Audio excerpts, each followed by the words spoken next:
Hello, everyone, and welcome back to the Rise Transformational Speaker channel. So this is where we get you guys to come in and learn more about my standpoint, my aspect, my perspective on speaking to an audience for transformation. So the art of connection, the art of delegation in a speaking situation, which may sound a bit fishy, but one day maybe you'll hear about my spirit technique and how we can use that to really use the room to create the energy that we want to turn people's minds around into some transformative alchemical sense.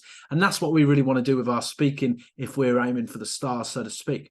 But today we're actually going to be quite grounded. We're going back to something really, really basic. I'm going to talk a little bit about how I set up my presentations so that I make sure I'm focused exactly on my primary outcomes or messages, objectives, however you want to term it.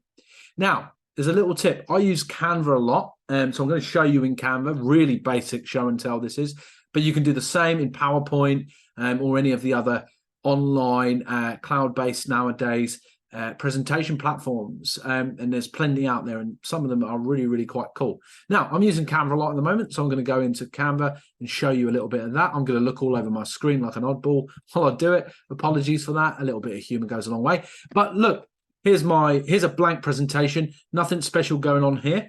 But ultimately, I'm just going to show you how I start building my presentation. The first thing I do so that I make sure that my objectives are front of mind as I build it and stop myself from losing my thread, my pathway in such a way that leads to poor, inefficient slide or picture or image or text choices.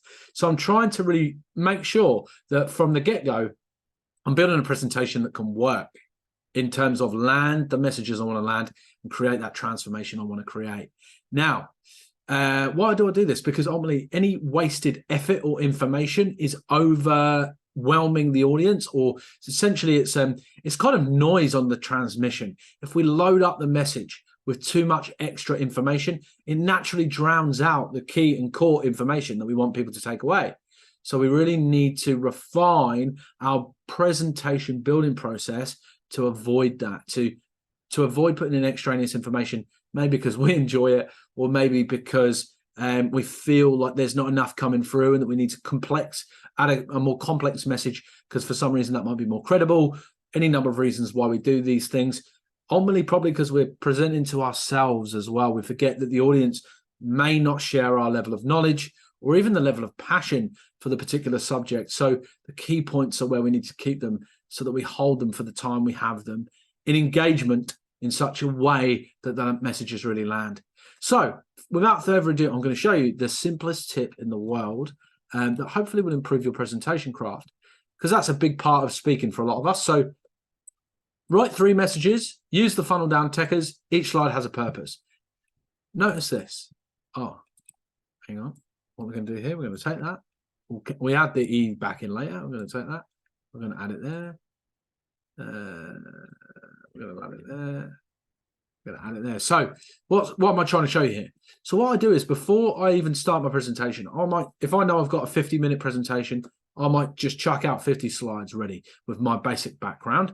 And then then that's the first thing I do. And then as I do it, not the next thing I do, but as I do it concurrently, I add my 3 key messages for this presentation. Today's video is about writing 3 messages in every note in Canva or in PowerPoint, your notes underneath.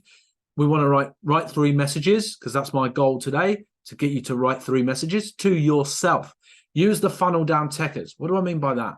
What we're using these 3 messages for is to create the highest context for the presentation, even if the message for this slide, and we're going to have there's a second thing that I do. I'm not going to talk too much about that today, but I'll write key messages down here. Good if I could type words properly, but key messages down here.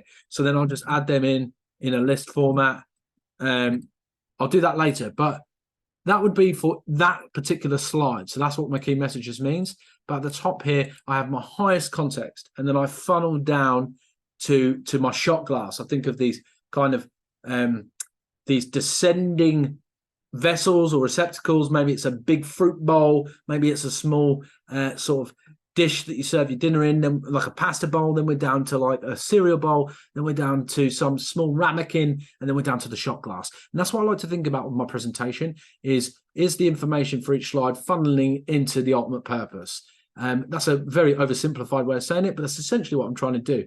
Maybe you group sections of the presentation together and think about that core message you're landing for that series, and then the next and the next and the next. So we're making sure that there's really obvious logical progression throughout by doing that, and we're also ratifying every element right down to the picture. Like this slide is obviously just a starter for 10, but already you can see like doesn't need to actually have much more than that. I'll add the title, Transformational Speaker, Tip 23, or whatever this one's going to be. I'll add that in, but ultimately that's all I need. It's I'm telling you, I'm Rise Coaching. That's me. I speak in front of people. The picture tells that story. And a couple of my mates there, Kevin and Raywin. And then we've got from Facebox, and then we've got maybe a title will be added later on. So I'll go through every slide and ratify every element. If it's not actually adding to the message of the slide, don't leave it in unless it is kind of a bare slide and you need something just to keep the audience awake. That's about the only reason you might add something somewhat superfluous. But otherwise, get it out, shorten it, get rid of that slide if you can, and really just use the minimal messaging required to actually land your ultimate outcomes and transformational elements for your audience. I hope I've achieved that today. Write down 3 messages, use the funnel down techers. Each slide has a purpose. Nice. I hope that was useful. That's me, Chris, from Rise Coaching. I'm a transformational speaker. I'm trying to help you become a better one. Or maybe you're just someone who's looking to get into the speaking game to build your confidence. Maybe you're a coach out there who's doing some video marketing and realized I could do better at this. I could land my messages more clearly. I could be more compelling as a speaker. Maybe you're someone who's a leader, a mentor. You're out there in the world and you have to convey your job, your message. Maybe you're an innovator who's trying to sell your ideas. Maybe you're someone who's looking for investment in your business. Any one of those people benefits from learning how to communicate with people in such a way that conveys emotion, that inspires emotion, that gets them moved internally in such a way that they find you hard to forget, because people remember how you make them feel. Never forget that. It's what we're all about here at Rise Coaching and the Transformational Speaking YouTube playlist. I hope you're enjoying the content so far. Don't forget to leave some comments. Tell us about what you would like to see on the channel, because you're the customer and we're trying to give you value. So if we know what you are actually after, we're far more equipped to do it. Once again, I hope you've enjoyed today's video. We'll catch up soon. Take care, everyone.